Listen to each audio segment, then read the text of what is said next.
I was 2 steps inside the apartment, hands full of lukewarm Thai takeout, when my phone buzzed.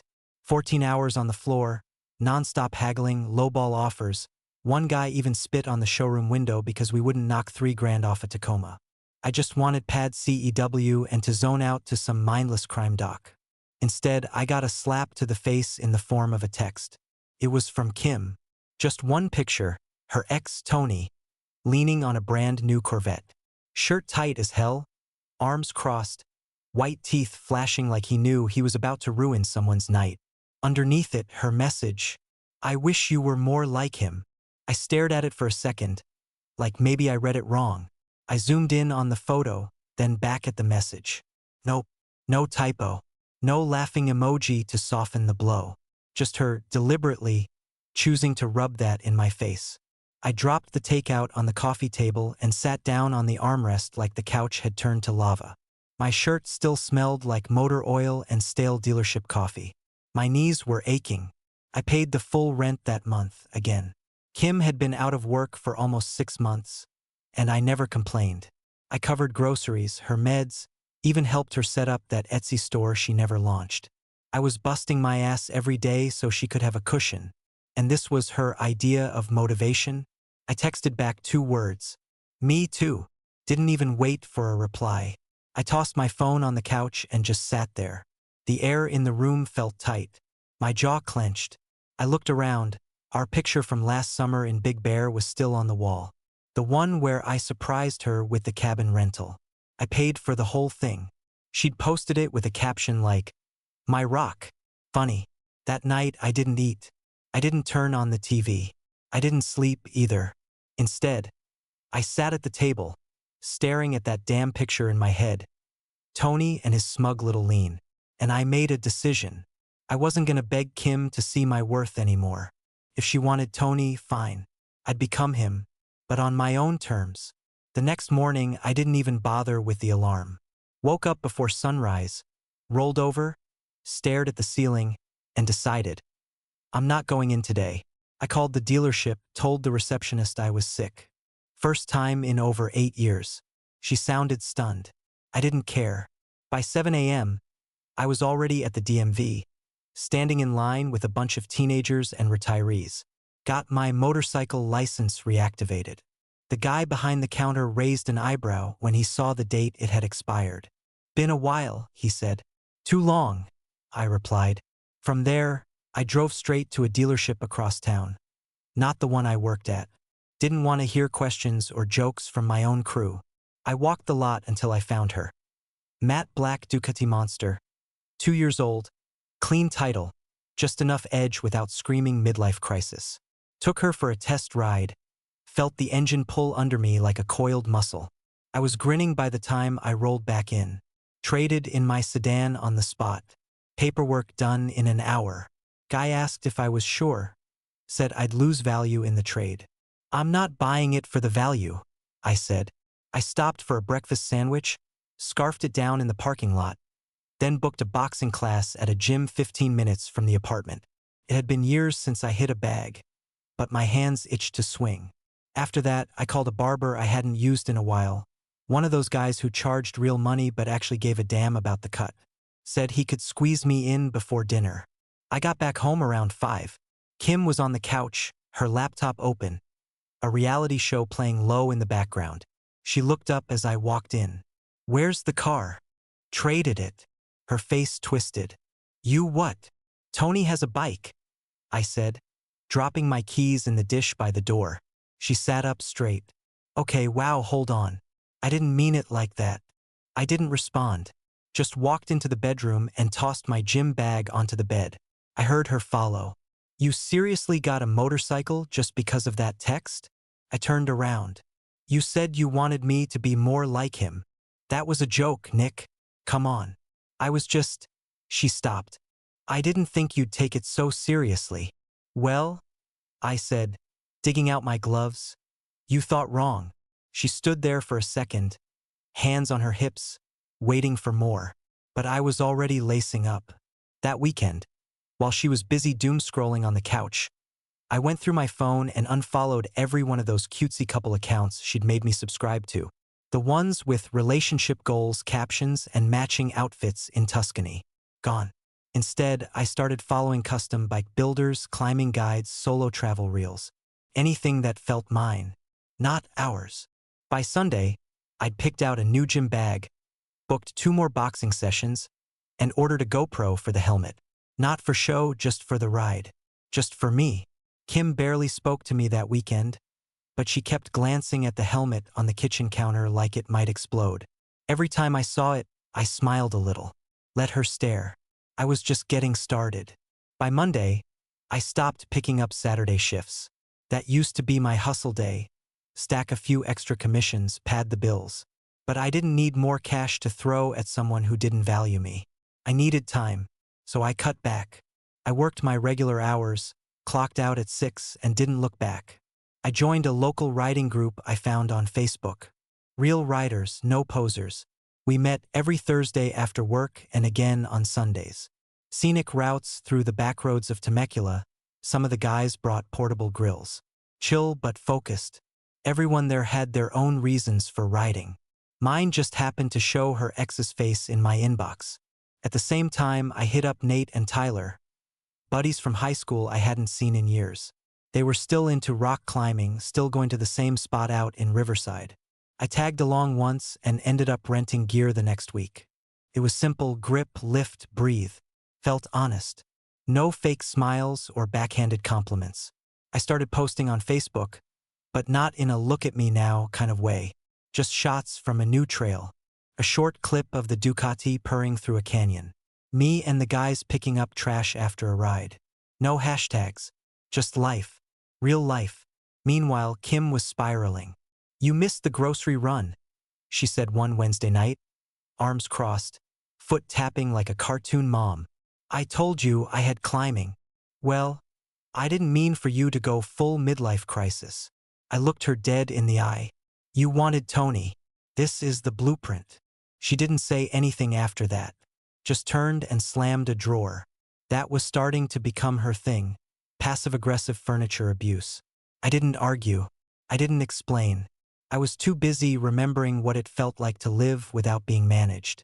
Most nights after work, I stayed out with the group. Sometimes just for a ride. Sometimes we'd hit a local spot for wings and beer. No drama. No tension. Just laughing, gears, and stories about dumb wipeouts. One night, we had a charity ride planned for a kids' hospital, local press, a few sponsors, and some small vendors.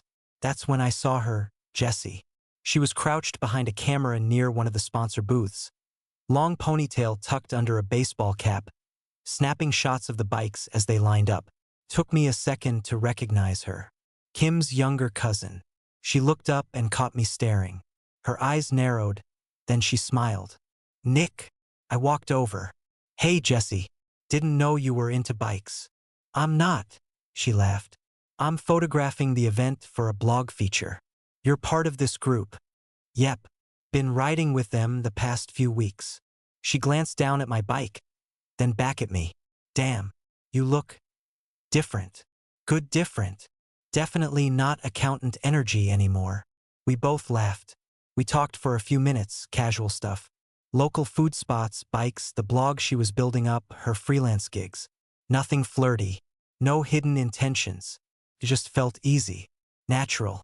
Before she left, she said, "Hey, if you ever need someone to take pics of your rides or events, I'm local. You can text me." She handed me her card. I didn't think twice. Typed my number into her phone. Saved it. Purely friendly. No lines crossed. But walking back to the group, I couldn't help thinking, that conversation had more respect packed into 5 minutes than I'd had at home in the last 5 months. That same night after the ride, Jessie texted me a few of the photos she took.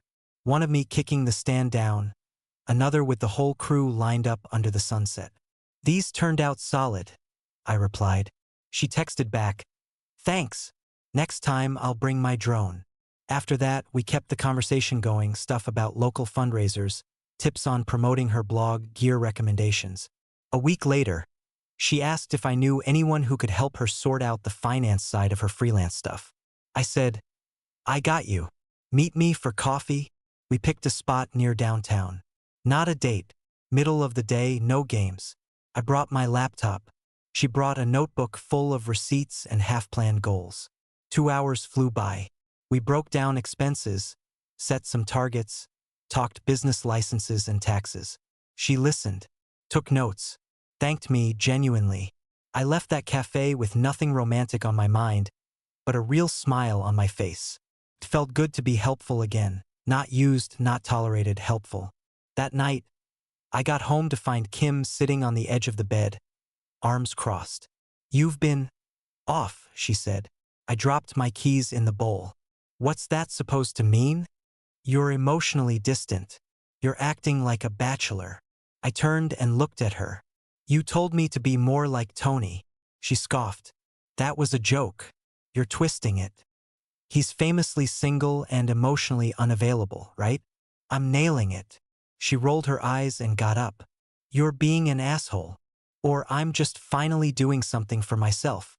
She didn't have a comeback. Just walked into the bathroom and slammed the door. After that, she started trying to play nice. One night, it was a new dress, way more cleavage than usual, followed by some flirty texts when I was out with the guys. Another night, she made dinner, lit candles, acted like it was our anniversary. I ate it, said thanks, did the dishes. That was it. The next day, when the rent was due, I sent her a Venmo request for half. She stared at it like it was some kind of virus. "Seriously?" she said, holding up her phone. "You're making me split rent now?" I nodded. "Tony doesn't pay for everything, right?" She didn't laugh. Her face dropped. I waited. Nothing. No offer, no apology. Just the same entitled silence. "Look," I said, grabbing my helmet. "Either we're partners or we're not. But I'm done playing the role of your backup plan." She didn't argue. She just stood there, staring at the screen like she expected it to erase itself. Too late. She asked for Tony. I stopped being her safety net. That Sunday, Kim insisted we drive out to her parents' place in Murrieta for family dinner. I wasn't in the mood to play happy couple, but I knew if I pushed back, she'd spin it into some story about how I was neglecting her family. So I went. The house was packed. Aunts, uncles, cousins. The kind of scene where folding chairs had to be dragged out of the garage. The smell of roast beef and garlic mashed potatoes hit me as soon as I stepped inside. And right there in the living room, Jessie was setting up her camera. She looked up, gave me a quick nod, then went back to adjusting her tripod. My chest tightened for a second, but I played it cool. Kim grabbed my arm, whispering, "Don't look so stiff. It's just family." Yeah, family with landmines. Dinner was loud as usual. Plates passed, kids screaming, older folks talking over each other. Kim took it upon herself to command the table. "So," she said, tapping her wine glass, "Nick's been really changing his life lately. New haircut, boxing, climbing, all that. I'm so proud. Honestly, I gave him a little push." People looked at me, nodding like she'd just explained how she house-trained a dog. She smirked and added, "Sometimes men just need a little nudge, right?" I clenched my jaw, stabbed at my green beans. I didn't say a word, but Jessie caught my eye from across the table. And she smirked too, not the proud kind. The I know the real story kind. Her uncle asked, "Jessie, what's with all the photos? Another wedding?" She shook her head, lowering her fork. "No, I'm doing a profile on community volunteers, highlighting locals who give their time, hoping to publish it on my site next month." "That's awesome," someone said.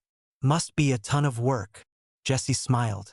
"Couldn't have done it without Nick. He's been amazing with planning and budgeting." The whole table froze, forks hovering, glasses halfway lifted. Kim blinked, then forced a laugh. "Wait, what?" Jessie looked right at her. "He's been helping me. For a month now." The air got thick. Kim's smile cracked, but she tried to patch it up. "Oh, well, that's nice." Her aunt chimed in. "See, that's what family's for. Good to have someone reliable." I just kept chewing like nothing happened, but my hands were steady, and for the first time in months, I felt like I had the upper ground. The rest of dinner dragged. Kim barely spoke. Jesse stayed busy snapping photos of the cousins stacking dessert plates. Nobody brought it back up, but I could feel Kim's eyes burning holes in me every time I lifted my glass. The car ride home was dead silent. Just the hum of the tires and the click of her nails against her phone screen. Finally, she dropped it like a hammer. "Are you trying to hurt me?" I kept my eyes on the road. "No." "Then what the hell was that?" Her voice cracked sharp. I shifted lanes. Calm. "I'm just being what you said you wanted." She whipped toward me. "Don't throw that line in my face." "It's the truth." I cut in. "You wanted me to be like Tony. Now you don't like the result." Her mouth opened, then shut. She turned back to the window, arms crossed so tight her knuckles went white. I didn't argue. I didn't apologize. I let the silence fill the car until we pulled into the lot. She slammed the door the second I parked. I let her. She brought it up the next morning, over black coffee and silence. "I think we should try therapy." I didn't laugh, but I wanted to. After all the jabs, the digs, the guilt trips. Now she wanted to fix it? Still, I said, "Fine." Not because I believed in some magical turnaround, but because I needed to say a few things out loud with a witness. We booked a session for that Thursday. Some office building with fake plants and motivational quotes framed on the wall. The therapist's name was Rachel. Mid-40s, wireframe glasses, didn't blink much. Kim started the session like she was auditioning. Sat up straight, hands in her lap, voice all smooth. "We've just been disconnected lately. I think there's been tension." Rachel nodded once, turned to me. "Nick." I leaned back, arms crossed. She sent me a photo of her ex standing next to a Corvette. Captioned it, "I wish you were more like him." That's when I checked out. Kim jerked her head toward me. It was a dumb moment. Rachel held up a hand. "Kim, let me ask, how would you feel if Nick sent you a photo of his ex and said, 'I wish you looked more like her'?" Kim's mouth opened, but nothing came out. She glanced at me, then looked down at her lap. Rachel waited, then said, "It sounds like there's more going on under the surface. I'd recommend individual counseling for both of you." Kim shook her head. "No, this isn't about me. It's about us. We're here to work on us." I laughed once, short and sharp. "There is no us. Not anymore." Kim's eyes flashed. "So why are we even here?" To say it straight, I'm done pretending. Rachel didn't look surprised. She just wrote something on her notepad and nodded. We left in silence. Again. A week later, I posted a photo on Facebook. Me and Jesse at a local trail cleanup. Nothing romantic. Just us in gloves, holding trash bags, grinning in the sun. Still, Kim lost her damn mind. My phone lit up with texts. "What the hell is this? Are you doing this to embarrass me?" "She's my cousin, Nick." I ignored everyone. That night, I came home late from a gym session and found the photo printed out on the kitchen table. Right there in the middle with a Sharpie note scrawled across the top. "Explain this." I picked it up, flipped it over, then looked at her. She was standing by the sink, arms folded, breathing heavy like she was gearing up for a fight. "You really want to talk about betrayal?" I asked. She didn't answer. I dropped the paper on the counter and said, calm as ever, "You've got 30 days to move out." Her face twisted. "You're kicking me out?" "No," I said, walking past her. "I'm ending something that should have been over the second you hit send on that text." She followed me down the hall, voice rising. "This is ridiculous. You're acting like a child." I opened the bedroom door.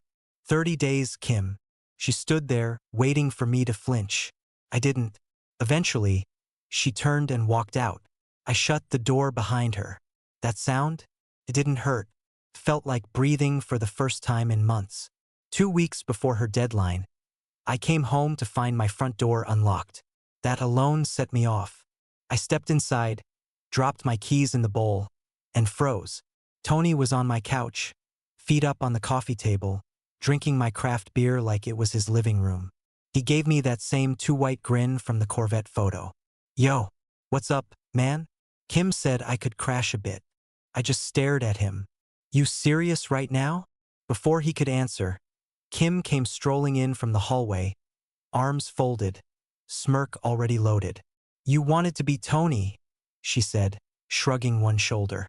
"Here's your chance to live with him." I couldn't help it. I laughed. Hard. "First of all," I said, walking toward the kitchen, "you don't live here anymore." Tony sat up, suddenly not so relaxed. "Wait. What?"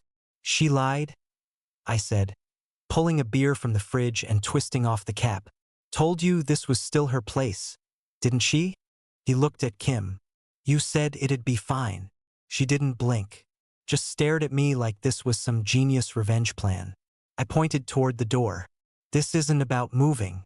You're trying to screw with me because I stopped playing lapdog." Tony stood. "Yeah, nah. I'm not cool with this. I thought y'all were still together."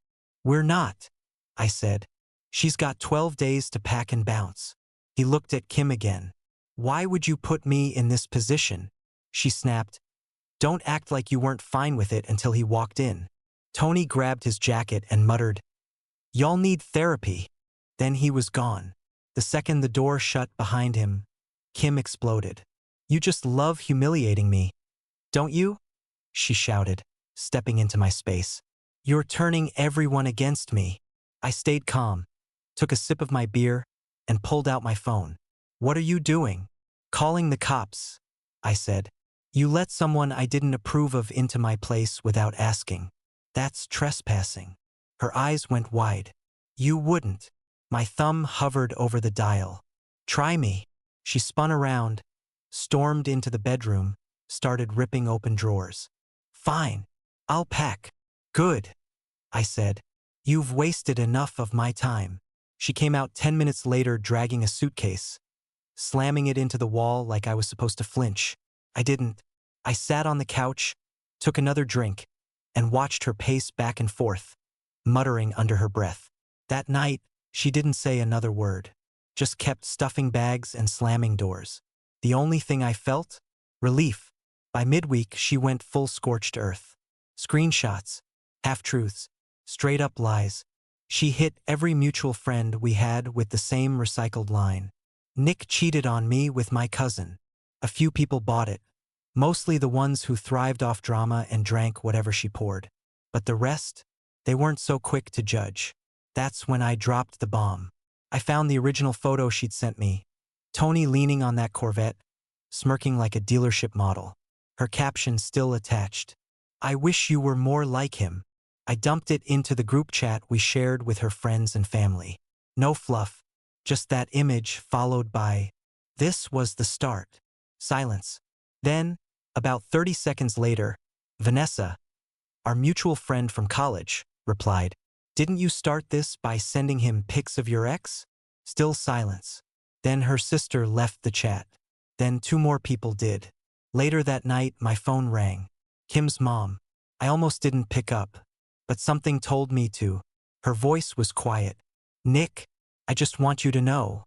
She never appreciated you. I'm sorry for what she's doing." I didn't say much back. Just, "Thank you.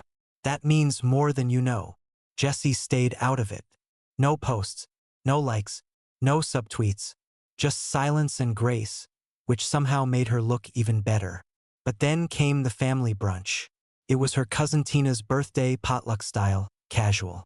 Everyone brought a dish, nobody brought drama. Or so we thought. Jesse and I showed up together. No big entrance, no PDA. Just 2 people walking in with a fruit tray and a bottle of orange juice. Kim wasn't there, but a few side eyes were. Halfway through eggs and French toast casserole, someone asked Jessie if she was still doing her photo series. She nodded. "Yeah. And actually, Nick's been helping me on the planning side. He's kind of amazing with logistics." A pause.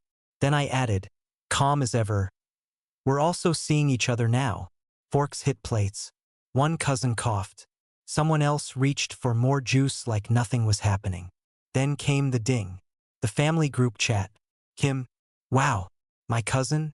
Really, Jessie? You were in our house." Jessie didn't even look at her phone. Just kept eating her eggs. Another ding. "Grandma. Didn't you do the same thing to Andrea's boyfriend back in college?" The whole table stiffened. A few heads whipped around. One guy nearly choked on his coffee. Nobody said a word. Back on my phone, the chat went silent. No replies, no typing bubbles. Just a digital graveyard of a self-dug hole. Jesse finally looked at me and whispered, "Well, that escalated." I grinned. "Not really. That's just gravity doing its job." We stayed for another hour, made small talk, helped clean up. People were extra polite. A few even hugged me when we left. Nobody asked where Kim was. Nobody seemed to care. A week after the brunch, I got a call from Nate. "Hey man, did you hear what Kim's saying now?" I already knew it wasn't going to be good. "What now?" "She's telling people you got Jessie pregnant. Out of revenge." I almost dropped my fork. Jesse and I had just finished a late breakfast. I put Nate on speaker. "She really said that?" "Yep. And not just in passing. Full-on story mode. Said you planned it. Some long game move to destroy her family." Jesse blinked. "Wow, that's a new one." I laughed. "She's out of ammo. So now she's just throwing dirt and hoping something sticks." But it backfired. The lie caught traction for about 24 hours. Just long enough for people to start whispering. Then Jessie shut it all down. She posted screenshots, actual DMs from Kim, dated months before the breakup. Messages bragging to her friend Becca. "He doesn't even notice. I've basically trained him to pay for everything." Men are so easy to mold when they think they're rescuing you. I'm holding the scissors, and he's just lying there like a sheep. It spread like wildfire. Not just in the group chat, it hit her work friends, her cousins, even her former roommate. Turns out I wasn't the only guy she had trained. One ex from back in Arizona popped into the comments. She pulled the same stunt on me, took my rent money and bought a designer bag. Another woman chimed in. "She told me you were broke and controlling. Guess I believed the wrong one." Within 2 days, Kim locked down all her accounts. I didn't even feel triumphant. Just done. I deactivated my own social media the next morning. Not out of shame, out of peace. I didn't need it anymore. That same afternoon, I got a text from an unknown number. "Tony, yo man, heard you're good with budgets. Think you could send over whatever template you use." I laughed out loud. Jessie looked over from the couch. "What's funny?" I tossed her the phone. She read it and snorted. "Well, you did become him. Just a version that pays his bills on time." I texted Tony the sheet. Nothing else. He replied, "Thanks. No hard feelings." And honestly, I didn't have any. Kim thought the win would be keeping me loyal while dangling someone else's image in front of me. Thought I'd crack. What she didn't expect was that I'd evolve. Not into Tony, but into someone who didn't need anyone's approval to feel like a man. Jessie wasn't a rebound. She wasn't a trophy. She was just real, calm, sharp, honest. She didn't want to fix me, and I didn't need fixing. The best revenge wasn't becoming Tony. It was becoming someone who actually gave a damn about himself. And finally living like it. Jessie and I moved in together 2 months after everything fell quiet. No drama, no baggage. Just a lease, 2 sets of keys, and a spreadsheet we built together to track bills and savings. She liked to plan. I liked not doing everything alone. We had our fights, dishes, thermostat who left the lights on, but nothing toxic. We argued fair, listened, laughed more than we didn't. And then came the barbecue. Jessie's uncle threw it, backyard, folding chairs, ribs on the smoker. Her whole side showed up, minus the usual storm cloud. Kim. No one mentioned her. Jessie waited until everyone had plates and drinks in hand. She clinked her cup with a fork and smiled. "So," she said, "I've got some news." All eyes turned. "I'm pregnant." Cheers. Clapping. Her mom screamed and hugged her. Cousins cried. Her dad just stood there stunned, trying to process the word grandpa. Felt good. Clean. Like something that belonged to us, not borrowed, not twisted, not fake. We got home, tossed leftovers in the fridge, and I already knew what was coming. My phone buzzed the next morning. WhatsApp family group chat. Read, read, read. No replies. 3 full days. Not a single message. Then Rebecca, one of Kim's close friends, DM'd me directly. She's freaking out. Said you did this to hurt her. I laughed, alone in the kitchen pouring coffee. Replied back, yes, because nothing says spite like buying a crib. Then I hit delete. Number gone. I never thought about Kim again after that. Not seriously. Not with anger. Just gone. Later that week, I packed for a weekend camping trip with Jessie. She made trail mix from scratch and kept trying to sneak it into every side pocket of my pack. As I zipped the last pouch, I caught my reflection in the hallway mirror. Leaner face, stronger shoulders. My shirt actually fit now. Becoming what someone else wanted had almost broken me. Becoming myself built something real. Also, the abs? Still excellent.